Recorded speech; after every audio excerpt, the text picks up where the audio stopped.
the train compartment with my name on his ticket. The ticket stub sat on our kitchen table, folded once face up. A glossy rectangle from the State Railway, departure time 22:05, destination 3 towns north. But where the passenger name should have been printed in black, someone had written in pen, steady and deliberate, "For Adrian." Beneath, smaller, car 7, compartment 14, if you still want the truth. M. I repair antique watches. My days are cogs and balance springs, oils thinner than secrets, the hum of something that wants to be exact but refuses to behave. Julian, the man I share a lease and our dog with, writes exhibition essays for the museum with the glass atrium that likes to show off at noon. 5 years in, we know where the good bowls are. We pour 2 glasses of water before starting any sentence that might change a day. He'd come home smelling like cedar in the last hour of a lobby. He kissed my cheek in the exact spot I'd grown used to, the one that says precision is enough to disguise absence. He undressed in the hall as if the bedroom had started to keep records. "Board dinner tomorrow," he said. "Might be late. Don't wait up." He smiled the way men do when they believe in their own paragraphs. He slept turned away, shoulders like folded arms. Now there was a stub on our table with my name pressed into it like a bruise. M meant Marcus. He curated performances for the railway's cultural program of all things. A man I'd seen across receptions, taller than I wanted him to be, with a way of drinking water like it was expensive. Once, last winter, I'd caught him looking at Julian as though he already owned the sentence that followed. At 21:55, I boarded because waiting until morning only teaches furniture what you've been hiding. The platform smelled like iron and wet shoes. The compartments were narrow, curtains drawn over privacy that pretended to be innocent. Car 7 hummed with the rest of the train's nervous electricity. Compartment 14 waited with its door ajar by an inch. The light inside had been dimmed, as though the air wanted to confess gently. Marcus stood by the window in a shirt opened one notch too far. He smelled like cedar, and a plan rehearsed too many times. He turned when I stepped inside, his hand still on the glass. "You came," he said, not triumphant, just as though gravity had remembered its part. "You wrote my name on state property," I said. "That's persuasive." 2 paper cups sat on the small table between bunks. Water sweated like honesty that wanted to practice. He pushed one toward me. Our fingers brushed. Heat signed its name on my skin without waiting for approval. He stepped close enough that the air between us had a temperature, then stopped, a bare inch from touching my wrist. That inch grew loud.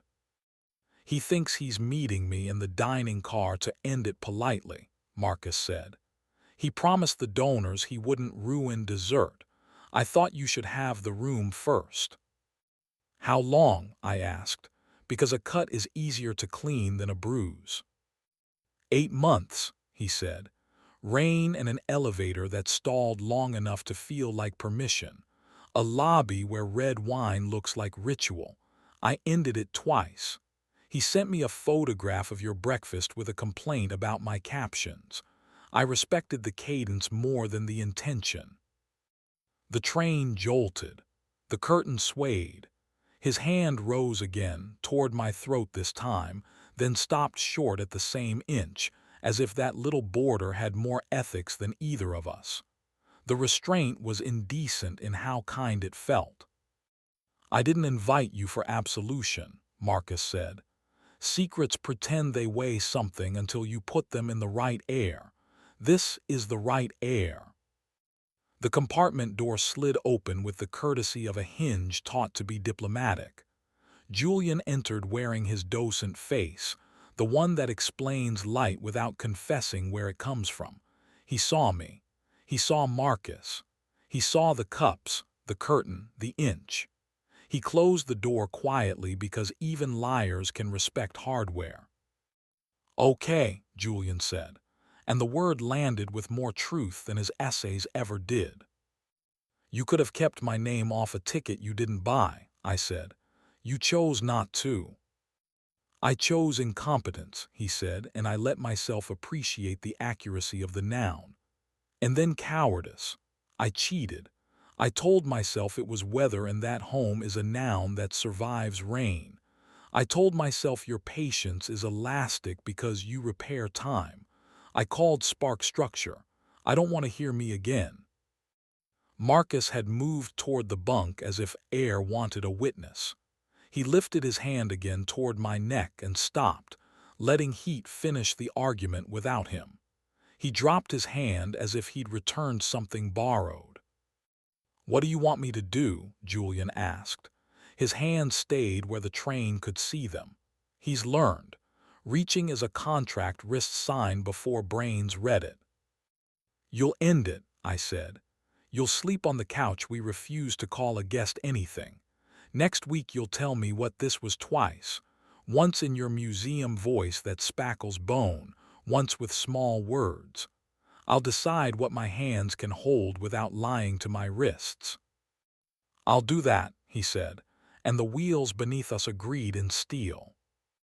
Marcus exhaled and stepped close enough that breath could write its name on my jaw. He leaned, set his mouth near my ear without touching, and said softly, "Thank you for not making me a lesson. We both would have believed you."